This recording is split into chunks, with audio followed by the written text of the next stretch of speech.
Judges in Amsterdam have sentenced a Dutch man to 6 years in prison for the online extortion of Canadian teenager Amanda Todd. Aidan Coban was actually convicted in British Columbia last year and sentenced to 13 years in prison. But he will serve his time in the Netherlands, and in accordance with Dutch law, his sentence had to be converted. Amanda Todd was 15 when she took her own life after posting a video about being blackmailed online. Reporter Lauren Comateau was in the Amsterdam court when the sentence came down. So some 10 years after Amanda Todd took her life, the Dutch court today decided that the 13-year sentence received for that crime in a Canadian court should be reduced to 6 years. That's because they were tasked with converting Canadian sentence to a Dutch one. Coban had already been serving an 11-year sentence in the Netherlands for similar crimes committed against 33 other people. And the condition that they sent him to Canada to be tried on the Amanda Todd case there was that he be sent back to the Netherlands to serve his sentence. Prosecutors had asked for an additional 4.5 years. Sentencing here is lower than it is in Canada. And in fact, the judges said 6 years, which did surprise the defense lawyer. The defense lawyer, meanwhile, said he was marching right up the steps. He's going to appeal this decision to the Supreme Court. Most important for us is that the principal legal point that you had to take into account that he was already convicted to the highest maximum penalty in the Netherlands. And that should be taken into account in judging this situation. This transfer from the conviction from Canada to the Netherlands has not been followed by court. So there's only one option we still have, and that is to go to the Supreme Court.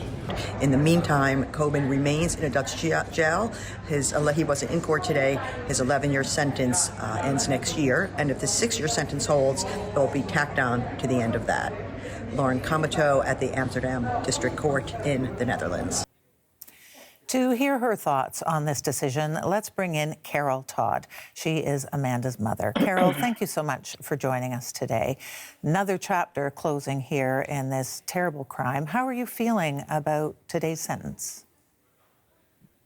I'm feeling quite comfortable with the 6-year sentence today because there was a chance that the sentencing of conversion sentencing could have been 0. So 6 years is a lot, and it's a maximum sentence. And I know the Dutch courts is very different from our Canadian judicial system. Right, but still, you know, he was given a much longer sentence in British Columbia. What is your understanding of why the Netherlands has to convert a sentence and why it's shorter? I believe it's all about the international judicial system of each country, because as we know, the United States has longer sentences. The Canadian justice system has short sentences generally, and this goes with other countries also. So one of the terms of agreement to extradite him was that he would, come to Canada for the trial and then be returned to the Netherlands and to face their judicial system. So those are all legal things that probably we as citizens need to learn more about or don't understand in totality. So but I am good with the 6 years. It means that he is off the streets for an additional 6 years after his Dutch sentence ends next August. Right, yes. I don't know whether viewers are aware that he's already serving an 11-year sentence for other crimes committed against other people, so the 6 years will be added to his sentence. But I'm curious to hear you say you are content with this. Have you always felt content with this? Was there never a time when you were thinking that he should be serving the full 13 years? Of course, that's a wish, but knowing how the Dutch judicial system works, I knew that would never come to fruition.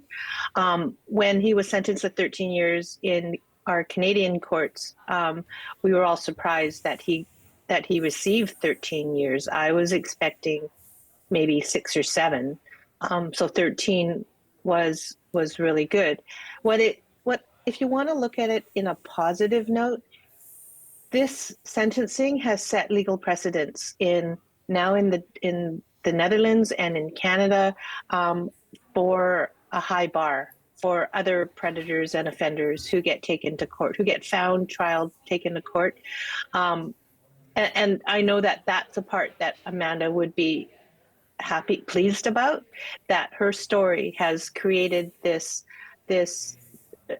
difference in how we look at child sexual abuse trials and exploitation trials. It's raised the bar of awareness, and it's raised the knowledge of like what adults have to learn more about in order to protect our kids.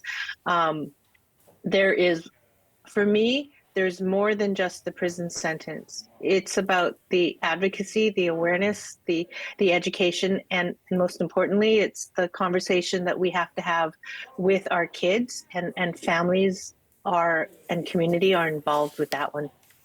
I really admire your ability to, find all these positives in this situation. I have to ask you, do you feel at this point that justice has been served? There will never really be justice because Amanda died.